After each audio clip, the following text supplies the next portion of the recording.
Aquí en Esferas de Poder vamos a dar la bienvenida al licenciado Atuey Camps, presidente del Partido Revolucionario Socialdemócrata. Licenciado, una vez más para nosotros es un honor su presencia aquí en Esferas de Poder. Muchas gracias, Federico. Muchas gracias a los amigos televidentes y estamos a su entera disposición. Bueno, licenciado, usted ha gravitado en el sistema político, democrático e institucional por décadas en el país, ha participado en las decisiones políticas, yo diría, más trascendentales, en las coyunturas más importantes, democráticamente hablando. Pero déjame hacerte una aclaración. Sí. Yo he gravitado no porque me han invitado, sino porque las coyunturas han producido la participación de algunos dirigentes cuyas crisis ha generado las estampidas de otros también. Claro, claro. Es decir, yo he tenido que comparecer por invitación de la historia. Ser no un árbitro ahí. No, tampoco un árbitro. Yo he sido muchas veces protagonista. Exacto. De las acciones. Así es decir, como tal, no he arbitrado exactamente. En algunos casos arbitraron. Pero no es porque me invitaron, es porque la coyuntura histórica ha obligado mi participación en esos hechos. Así es, licenciado. Entonces, extrapolando ese protagonismo político suyo. Testigo de la historia. Correcto. Testigo de excepción. Exactamente. Actualmente se presenta una situación que quizás no pudiera considerarse en la dimensión de las pasadas, pero hay una especie de asomo con el asunto de la Junta Central Electoral y los partidos políticos, específicamente el PRD. Pero por encima de todo eso, ¿cómo usted ve el panorama electoral actual? ¿Cuál es el perfil que usted le ve a la situación? Muy bien. Lo primero que yo creo es que la Junta Central Electoral tiene que consultar más a los partidos políticos. Creo que el presidente de la Junta actúa de modo muy personal y a veces esas actitudes personales generan decisiones muy particulares. Y si eso es consensuado, hay menos problemas. Yo he visto al juez Olivares, que yo sea de paso es una gran persona, pronunciarse en situaciones en las que, te confieso, yo he llamado a jueces que no son Olivares a preguntarle y me dicen no, tenemos entendido que no, y resulta que ya el presidente de la Junta ha decidido. Situaciones que tú te enteras por la prensa y que se supone, entre otras cosas, que deben tener la consulta de los partidos políticos. Y eso no se ha respetado. Y el amigo Rosario debe de respetar ese tipo de cosas. Renuncia o le piden o forzan la renuncia del director de cómputos. Bueno, no se da una explicación exacta por qué renuncia, pero los resultados son que colocan a una persona que no ha sido consensuada. Entonces, yo no estoy hablando a favor o en contra de la persona que ha sido designada. Me estoy en gran parte cuestionando el procedimiento. Y el procedimiento, en medio de un proceso electoral que resta menos de un año, es preocupante. Entonces genera suspicacia. Y un proceso electoral tiene que estar adornado de una serie de factores que eviten la suspicacia. Eso tiene que estar claro. ¿Por qué? Porque los problemas que ha habido en este país, y yo he sido también en gran parte testigo, porque he cubierto la Junta Electoral en muchas situaciones, los problemas que se han presentado aquí de fraude electorales son muy graves. Entonces, una acción como es el centro de cómputo, con lo que significa la sofisticación de un modo u otro, puesta en práctica en esa Junta, que el país debe recordar cómo se sesgaron con un software, con un programa, 20 miembros de cada mesa electoral para asignárselo al Partido Reformista y quitárselo a José Francisco Peña Gómez. Todos los antecedentes están ahí, demostrados por Catón, el delegado norteamericano, de los organismos internacionales que estuvieron vigilando, entre otros, y otros organismos más que se pronunciaron en esa ocasión. Recuerdo como ahora el juez de Puerto Rico, que también se pronunció, y muchos otros más, demostrando la evidencia del fraude. Eso conllevó a una negociación entre Balaguer y Peña Gómez en la Escuela República Dominicana, que fue donde Balaguer, abrumado por las evidencias, tuvo que admitir que había habido un empate y que Peña Gómez cogiera 2 años, que él iba a coger 2 años. Peña Gómez no aceptó finalmente los 2 años, sino que le dijo, bueno, quédese usted con sus 2 años y vamos, en el caso de los 2 años que me correspondería, a adelantar el proceso electoral y a consignar la no reelección presidencial, la doble vuelta, el voto de los dominicanos en el exterior, la independencia de la justicia, todo este tipo de cosas que fueron muy provechosas para el país y que finalmente fueron modificadas por Hipólito Mejía cuando se quiso hacer un traje a su medida, y finalmente el bendito traje a quien le ha servido es a Leonel Fernández Reina. Que dicho sea de paso, ahora no se lo quiere quitar, ¿no? Y ahora quiere seguir continuando en el caballo. Por supuesto, con la diferencia de que no es él el candidato, sino que es Danilo Medina quien él está apoyando. Licenciado, ¿cuál es la salida aconsejable entonces que debe procurarse con relación a la situación de la Junta Central Electoral? La menos traumática a nivel político. Hay que consensuar y de cierto modo hacer una designación consensuada con los partidos políticos, con todos. La Junta se debe a los partidos políticos y al pueblo. La Junta no se debe a más nada. Y como tal, si las bases son los partidos políticos de un proceso electoral, deben de ser escuchados. Y tomadas las decisiones, no debe el juez Rosario actuar de modo independiente, como está acostumbrado a hacerlo, y eso no es correcto. Fuera de ese escarceo institucional en la Junta Central Electoral con los partidos políticos, ¿cuál es el pronóstico que pudiera reflejarse de aquí a mayo del 2012 en torno al proceso electoral, el proceso organizativo y el factor confianza de los partidos políticos hacia la gestión administrativa de la Junta Central Electoral? La Junta tiene que abrir las puertas. Tiene que tener representación de los partidos políticos emergentes incluso en el centro de cómputo.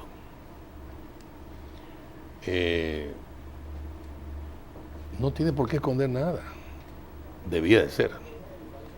Y esa es una acción que debe ser respetada, ampliada, porque eso da garantías, da confianza de la población.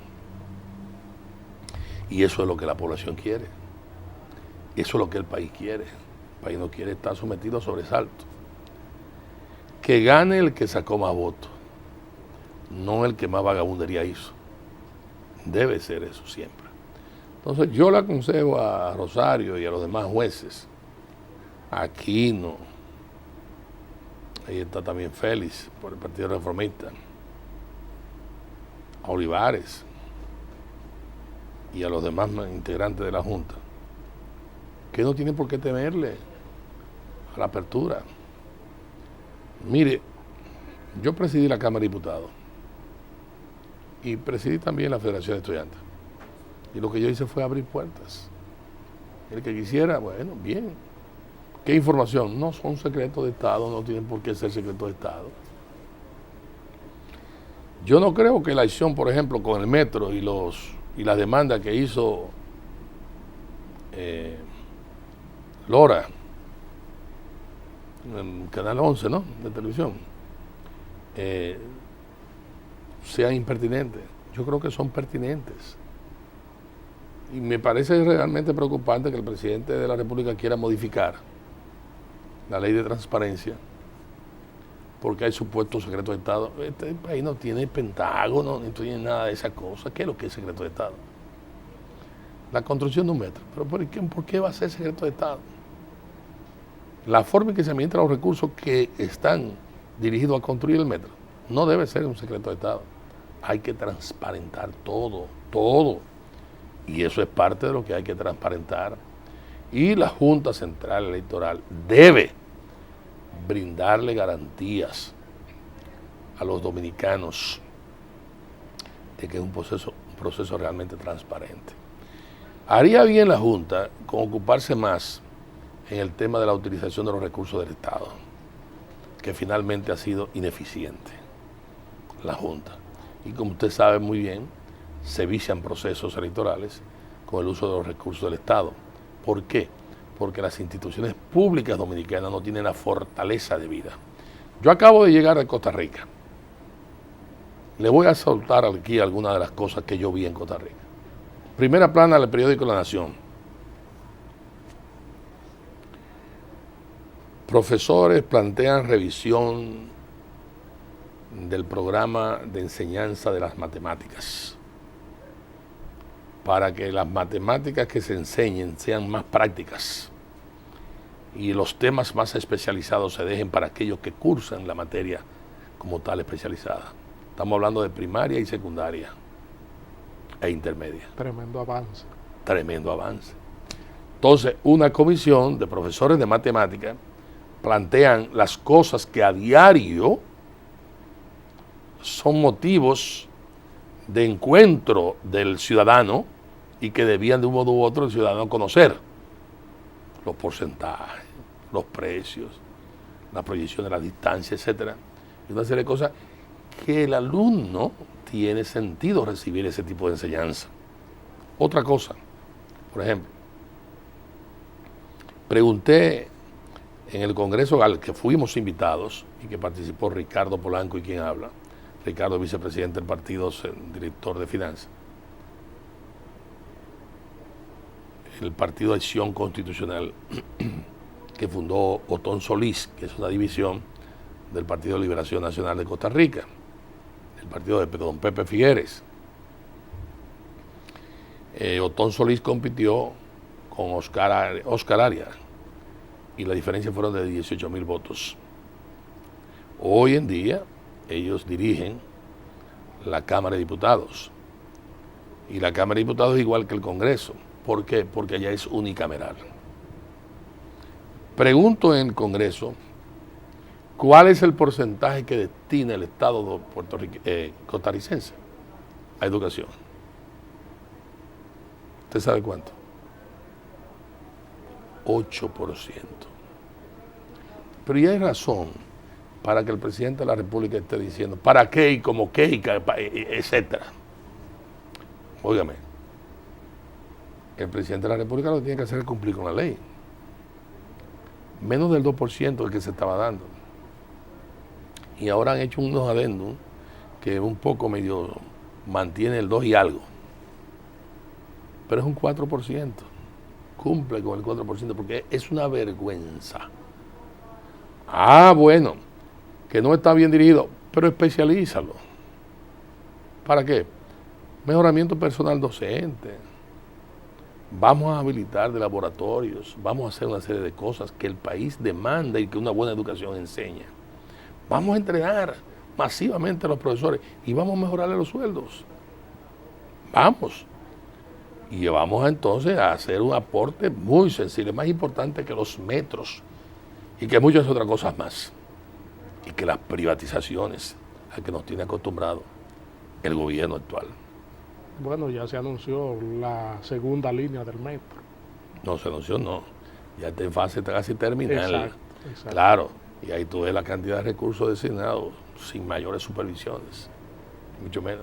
Entonces, tenemos una segunda línea del metro, tenemos una primera línea del metro. Hay que preguntar si son no solamente eficientes, si en definitiva estas benditas líneas de metro que se han hecho son autosostenibles.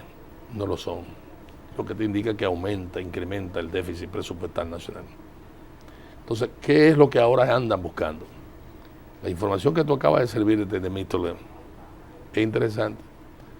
Ahora Temístocles está diciendo que el Fondo Monetario está pidiendo que la tarifa eléctrica aumente en un 18%. Primero se enmascara.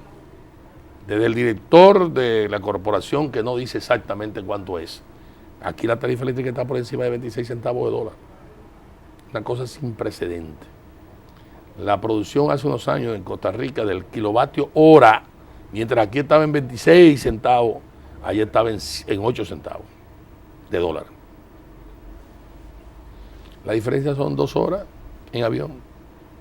¿Qué significado tiene todo esto, licenciado, para Ineficiencia, el comportamiento interno y la economía? Ineficiencia, corrupción. Bueno, pero usted ve, hasta las ordenanzas de la Corporación de Electricidad se utilizaron para traer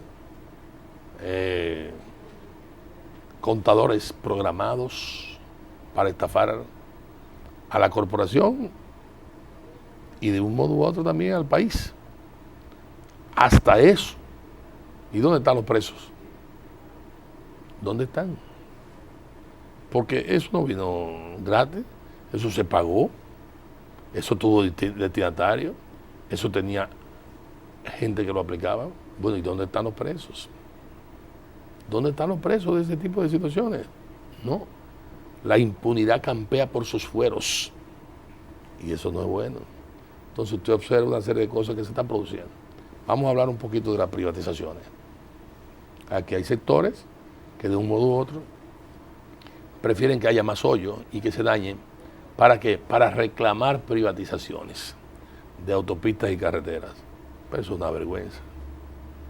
Está bien que usted una carretera nueva, en donde sectores privados estén invirtiendo, le dé por una cantidad de años la capacidad de cobrar peaje. Pero esto no puede cosas que hizo Trujillo, que hizo Ramón Cáceres, que hizo Horacio Vázquez, y que modificaron luego Antonio Guzmán, Salvador Blanco, Balaguer y el propio gobierno actual. De un modo u otro, dejarlo que fracase, para entonces servirse usted con la cuchara grande imponiendo tributos y entregándoselo al sector privado. No, eso no se puede hacer, eso son vagabundería y robos. Eso no se puede hacer. Licenciado. Bueno, digo que no se puede hacer. Se puede hacer, pero no se debe de hacer, ¿eh? Es lo que estoy señalando y que quiero señalar. Claro. Yo creo, mi estimado amigo, que la poca inversión que se ha hecho para fortalecer la institucionalidad dominicana es uno de los agravantes más grandes, de los más grandes agravantes. ¿Cómo usted puede quedarse callado ante un barrilito y ante un confresito? Eso no puede ser, porque la misma autoridad congresional se disminuye totalmente. Vamos a solicitar su anuencia, licenciado, para hacer una pausa aquí en Esferas de Poder y regresamos en breve. Estamos conversando aquí en Esferas de Poder con el licenciado Atuey de Camps, presidente del Partido Revolucionario Socialdemócrata. En la coyuntura actual se han planteado alianzas, frentes y posiciones estratégicas de cara a las próximas elecciones, licenciado. ¿Cuál es la posición que tiene su partido frente a esto? Porque vemos, por ejemplo, que a usted lo ha visitado Danilo Medina, Hipólito Mejía, Miguel Vargas Maldonado y otros líderes. ¿Qué tipo de acercamiento ha habido con esas personalidades y líderes políticos con el Partido Revolucionario Socialdemócrata? ¿Y qué vislumbra el licenciado Atuey de Camps frente a este panorama? Muy bien. Sí, yo he recibido la visita de todos esos dirigentes de Maspuí. Correcto. De casi todo el liderato político nacional. En algunos casos he recibido también comunicación escrita de algunos que no necesariamente he recibido o no me han visitado. El partido va al proceso electoral, truene, llueve o ventee. De si vamos aliados o no, lo determinarán las circunstancias. Esas circunstancias se están disminuyendo en términos de tiempo por el plazo que tenemos en términos del 16 de mayo. Es normal. Yo creo que ya para enero debemos de tomar una decisión. Y digo enero, salvo circunstancias muy especiales que nos obliguen a tomar una decisión antes. Vamos al proceso electoral convencido de que hay que hacer una serie de transformaciones en la sociedad dominicana y especialmente en el aparato de poder. El país está cansado de lo que está viendo. El país quiere un cambio. Los modelos se agotan. Se ha agotado el modelo del PSOE español, no obstante ser un tremendo partido y tener grandes dirigentes. Es más, Rubalcaba en estos momentos es el depositario, de cierto modo, del éxito, del hecho de que ETA haya depuesto su actitud de acción militar. Pero los pueblos reconocen y eso, pero quieren cambios. Claro, cuando el cambio en definitiva es un cambio de cierto modo malo, también se resiste. Y en esa dirección, nosotros hemos recibido a los dirigentes que tú acabas de mencionar y hemos planteado, por supuesto, la necesidad de hacer una serie de situaciones o de cambios que tienen que ser plasmados en unos puntos básicos. En el caso de que llegásemos a algún tipo de acuerdo con alguna de estas organizaciones, no tenemos aliados preferidos. ¿Por qué? Porque reformista, peledeísta y papachista en el fondo es la misma cosa. Ahí no hay cambio. Lo único que diferenciaba antes, cuando el PRD histórico, era el sello antirreeleccionista, y eso lo castró Hipólito. Lo capó. Le cortó los testículos ahí al buey. Por supuesto, él ha hecho después algunos planteamientos aparentemente de autocríticos y señala que fue obligado por las circunstancias. Bueno, no es así. Probablemente si no se hubiese cometido esa barbaridad de castrarle a Peña Gómez su memoria histórica también, los 4 procesos de derrota que ha tenido no hubiese transcurrido. Hay un quinto desafío. El quinto desafío, en términos de fracaso, es mortal para esa organización. Pero tengo que decir que los vientos de cambio soplan en beneficio del candidato de esa organización, que es Hipólito. Y que, de un modo u otro, la percepción que hay es que, no obstante la circunstancia, Hipólito lleva algún tipo de ventaja. Sin embargo, también hay que admitir que Danilo ha estado creciendo y que ha cumplido con lo que dice el ABC del librito de una campaña política: recorrer, movilizar masas, etc.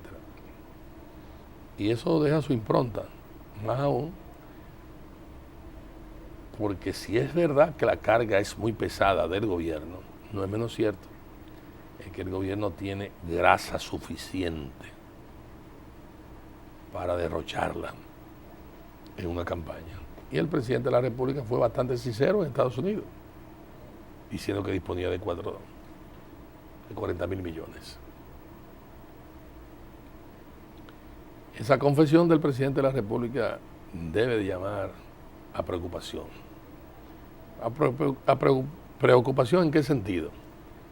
En donde el triunfalismo tiene que ser cuidado, porque el triunfalismo puede llevar a decisiones incorrectas, a que el hecho de considerar que se pueden estar ofreciendo secretarías y ministerios a diestra y siniestra, y en ocasiones hasta parecería que lo que se quiere hacer es una especie de comité de ministros por cada secretaría, es decir, designar 4 o 5 ministros para una sola secretaría, y que en lugar de un secretario o de un ministro haya un equipo de ministros para dirigir X secretaría.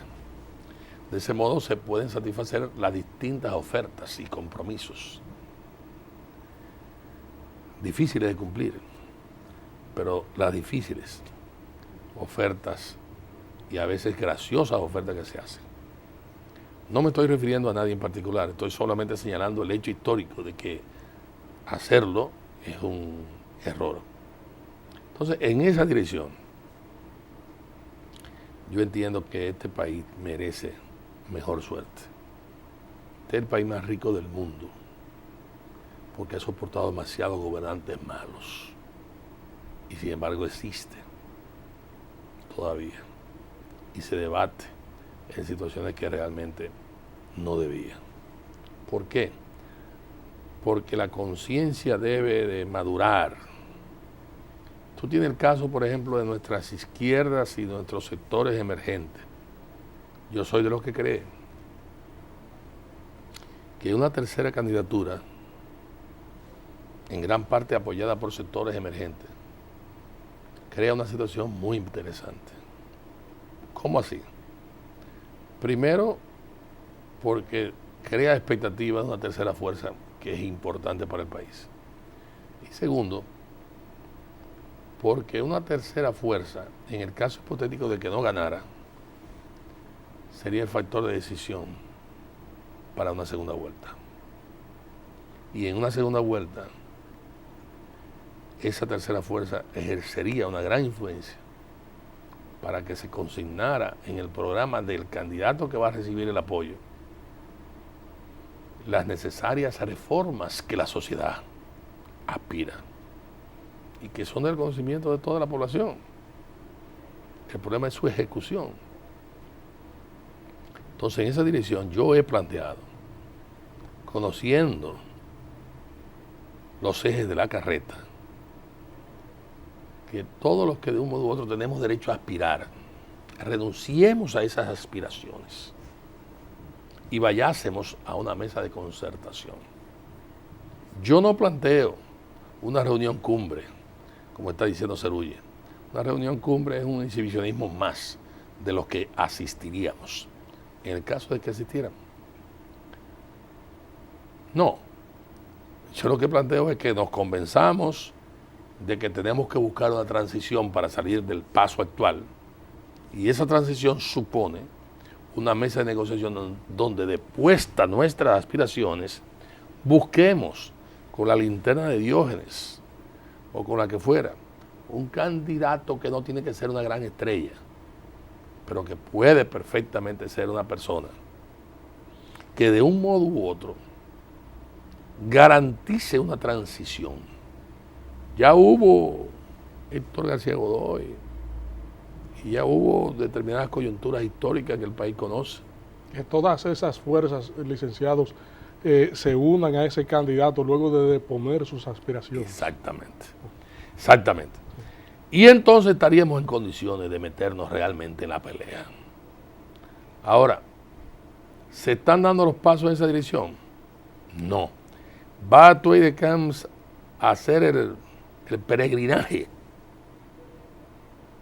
que hizo con la cuarta vía? No, no lo voy a hacer. Ahora, Tway de Camps está en la mejor disposición y el partido nuestro de acudir a una cita histórica de esa naturaleza y a contribuir poderosamente a que eso se produzca.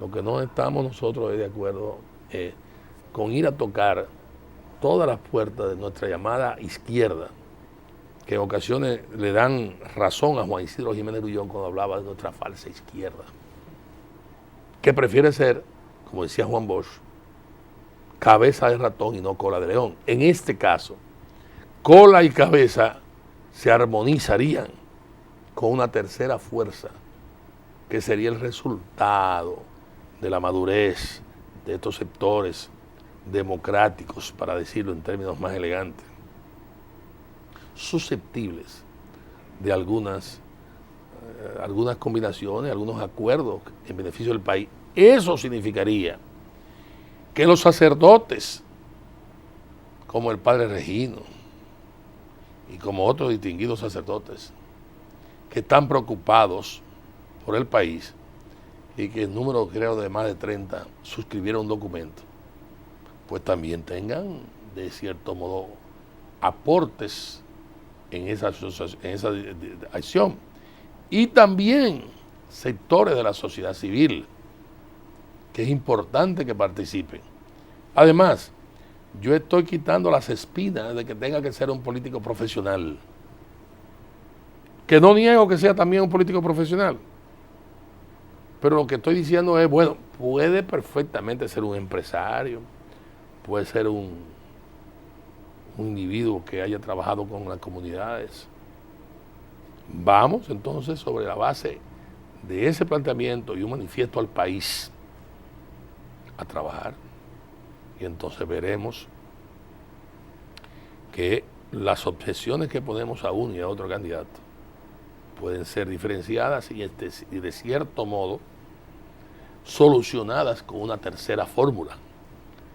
Entonces fíjense que yo recorro todo el espectro nacional.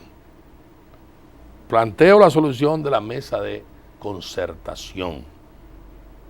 No hablo de negociación, de concertación. Aun cuando estoy muy claro que hay que necesariamente librar una tarea en esa dirección.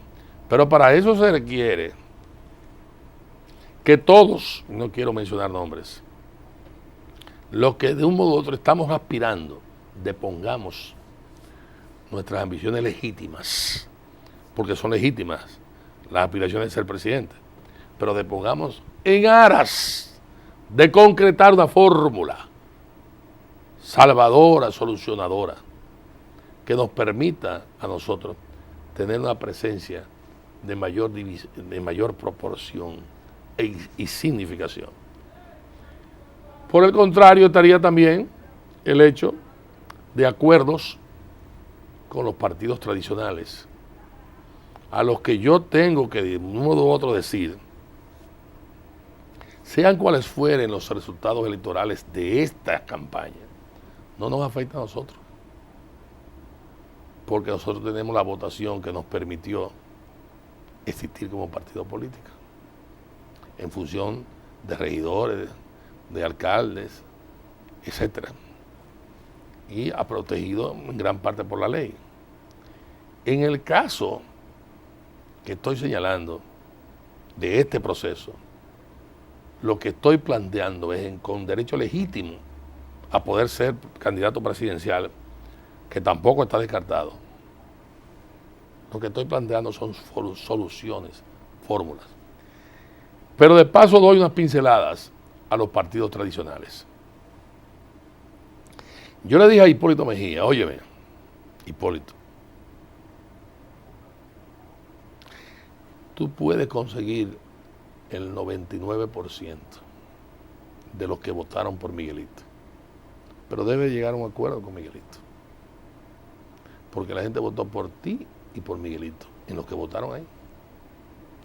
Debes de llegar a un acuerdo con Miguelito. Pero no solamente se lo dije de modo privado, sino que lo dije públicamente en la rueda de prensa. El país en todos los medios lo recogió. Le dije a Danilo, oye lo siguiente, Danilo, tienes que tener cuidado. ¿Por qué? Porque tú saliste debajo de las ruedas de una patana que es el Estado.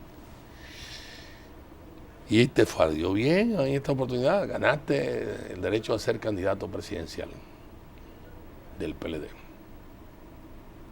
Pero tú tienes una carga muy pesada, en la que de un modo u otro tú no tienes la total responsabilidad, pero tienes parte de esa responsabilidad. Él, por supuesto, defendió al gobierno, como debe ser, y más aún con el hecho de que Danilo y Leonel metieron en un freezer al PLD. Tú sabes lo que quiero decir con meter un freezer al PLD, porque muchas personas probablemente no se están dando cuenta. El Grupo Moderno quiso hacer eso con nosotros cuando la división Peña Gómez sacó Maluta. Peña Gómez llegó hasta firmar eso, yo no firmé eso. Resulta que Danilo accedió a un planteamiento de Leonel Fernández Reina en función de que hasta el 16 no se toque el problema interno y las autoridades actuales internamente quedan. Es decir, frizó la movilidad social. de ese Eso es el partido. comportamiento interno de la dirigencia. Los procesos normales que se hacen cada 6 meses, cada 1 año, cada 2 años, lo frisaron, lo congelaron el partido internamente. Es decir, ahora mismo no hay ningún peleadista que pueda sustituir al presidente Fernández, sino en el 16. Eso se llama frizar un partido político. Eso evita problemas internos. Hombre, te evita, pero te crea otro. Te crea una rosca, un cogollo, te crea una oligarquía gubernamental en términos de partido, que obviamente te anquilosa el partido, porque no te permite movilidad del partido. Y eso fue lo que se consignó en el referéndum al que llegó de acordarlo tanto Danilo como Leonel Fernández Reina. Básicamente. Entonces el presidente Fernández ha dirigido el país por 3 periodos presidenciales. Tiene que sentirse profundamente satisfecho el presidente Fernández. ¿Por qué? Porque es una hazaña hacer eso. Ahora, el presidente Fernández, de un modo u otro, tiene el compromiso de apoyar a Danilo Medina. Yo entendía que en ese momento el acuerdo de frizar el partido era más que suficiente. Pero Danilo ha llegado a otro extremo. Le ha entregado ahora la vicepresidencia a la primera dama. Y este país es una república, no es una monarquía. ¿Qué quiero con esto decir? Que en definitiva, esto de delegar en los hijos, y en las esposas, en la reina, y en la que va a ser y demás, guardando la diferencia y el respeto que le tengo a la primera dama, que es una gran señora, no me parece correcto. No me parece correcto. Entonces, creo que en definitiva a Danilo le puede ayudar perfectamente el apoyo económico del gobierno, pero le puede desayudar el hecho de que las 2/3 partes del país no se sienten representados con una candidatura donde no hay un representante del Cibao. Básicamente, cuando digo Cibao, estoy hablando de la línea y estoy hablando también del suroeste, o sureste, mejor dicho, básicamente. Entonces, ese es un gran motor, un gran motor.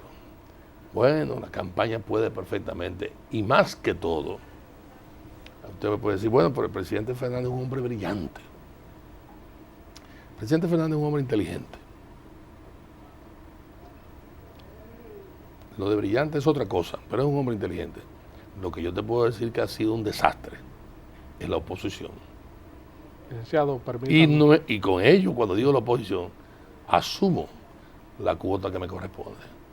Los errores de la oposición han permitido que el presidente Fernández continúe en el poder. Ahora, ¿hasta dónde esto va a continuar? Ahí es que pesa mi llamado a sectores de la sociedad civil, a sectores de los partidos emergentes y a otros sectores más que en definitiva debían de reaccionar ante la situación que hay que reaccionar necesariamente, porque la reacción es la mejor demostración de que usted se siente molesto por las cosas que están ocurriendo, indignado por las cosas que están sucediendo, y esa reacción es la que permite entonces la asunción de soluciones. Permítanos, licenciado, con su anuencia, hacer otra pausa aquí en Esferas de Poder y regresamos con esta interesantísima comparecencia con el presidente del Partido Revolucionario Socialdemócrata. Licenciado, usted ha hecho un planteamiento muy interesante y se observa, y la discusión siempre ha sido el hecho de que los partidos minoritarios o de izquierda no han logrado articular, unificar un criterio para fortalecerse a nivel de estructura partidaria en un proceso electoral. Este planteamiento que usted ha hecho de una especie de concertación, de unificación de criterio para ir con una mesa de concertación, para ir con una tercera opción. Así es. Ya usted se lo ha planteado formalmente a nivel de comunicación o está dispuesto a reunirse con ellos para plantearles realmente la estructuración de esa opción? Estoy totalmente abierto, pero además lo he mandado a decir, lo he dicho pública y privadamente, lo he dicho en los encuentros que hemos sostenido y demás.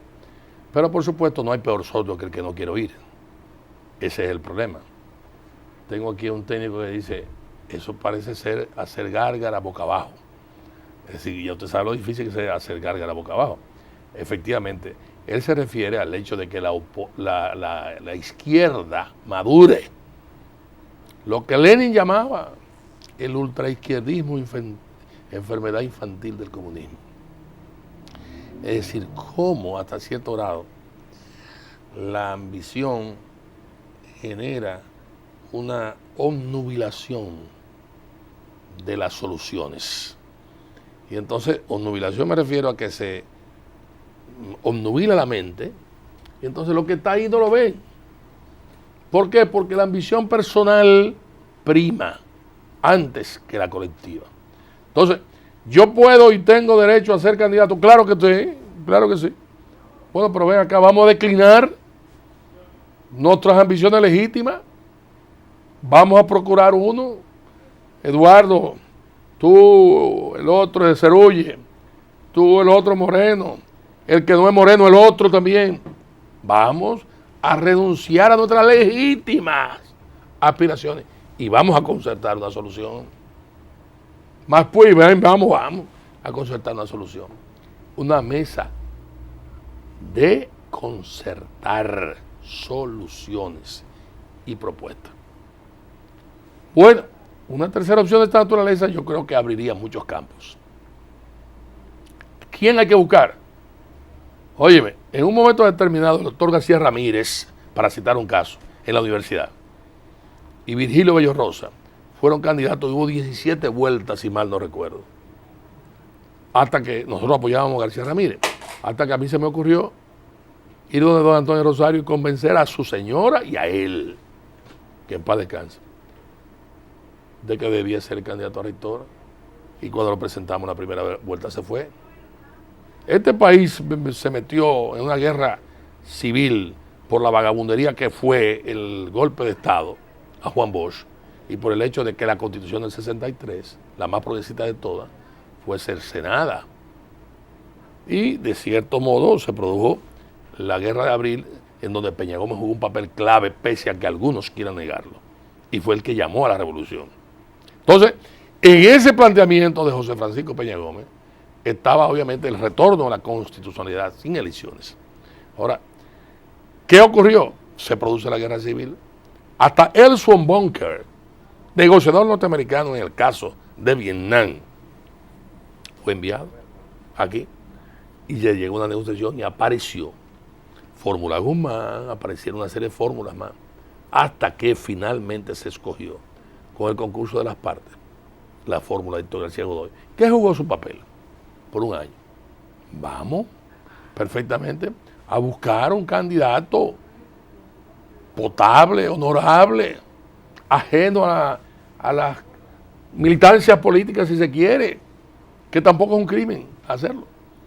Pero bueno, muy bien, sea lo que fuere, médico, sacerdote, personalidad civil, comerciante, potable, vamos a procurarlo y vamos a sumar esfuerzos en esa dirección.